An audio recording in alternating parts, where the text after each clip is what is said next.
तो दोस्तों, जिन भी देशों ने भारत से पंगा लिया उनका घमंड भारत ने चुटकियों में ही तोड़ दिया है। कोशिशें तो बहुत की थी कि भारत के गेहूं को बदनाम कर देंगे और अंतर्राष्ट्रीय मार्केट से भारत की गेहूं की सप्लाई चेन को काट देंगे, पर दोस्तों सारे दाव उल्टे पड़ गए और उल्टा भारत का जो गेहूं है वो दुनिया के सबसे अच्छे स्टैंडर्ड का गेहूं साबित हो गया और मानकों पर पास भी हुआ। और इसके अलावा जो देश भारत से ईर्ष्या के कारण भारत के गेहूं को रिजेक्ट कर बैठे, अब वो बैठकर चुपचाप हवा खा रहे हैं। और वहीं पर तुर्की की बात करें तो भारत का गेहूं रिजेक्ट करने के बाद में तुर्की अब किसानी करने चला है और वेनेजुला की जमीन पर अब गेहूं को उगाएगा। वहीं यदि हम भारत की बात करें तो तुर्की के नाक के नीचे से कई सारे मुस्लिम देशों ने भारत के सामने गुहार लगाई है कि भारत अपने गेहूं के एक्सपोर्ट पर जो बैन लगाकर बैठा है उसको जल्दी से जल्दी हटा दे, क्योंकि हमें गेहूं की तत्काल आवश्यकता है। और स्क्रीन पर आप सभी एक स्क्रीनशॉट भी देख सकते हो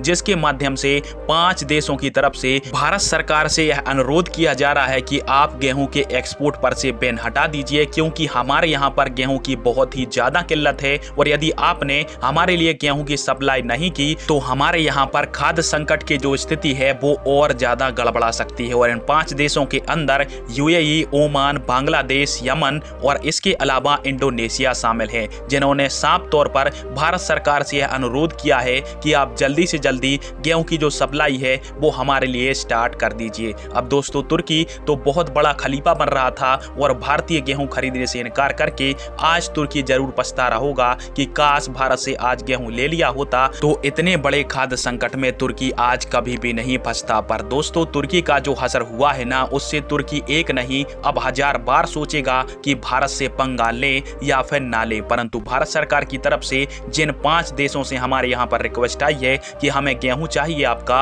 उनकी रिक्वेस्टों के ऊपर भारत सरकार की तरफ से विचार किया जा रहा है। और भविष्य में ऐसा हो सकता है कि भारत सरकार तुर्की के नाक के नीचे से इन मुस्लिम देशों को भारतीय गेहूं सप्लाई करे और तुर्की मुंह देखता रह जाए। खैर, आप सभी के इस टॉपिक पर क्या राय है और भारत सरकार को क्या इन 5 देशों को गेहूं सप्लाई करना चाहिए, और क्या भविष्य में तुर्की ने यदि हमसे गेहूं मांगा तो तुर्की को भी हमें गेहूं देना चाहिए? कमेंट बॉक्स में अपनी राय बता दीजिएगा। वीडियो देखने के लिए धन्यवाद। जय हिंद, वंदे मातरम।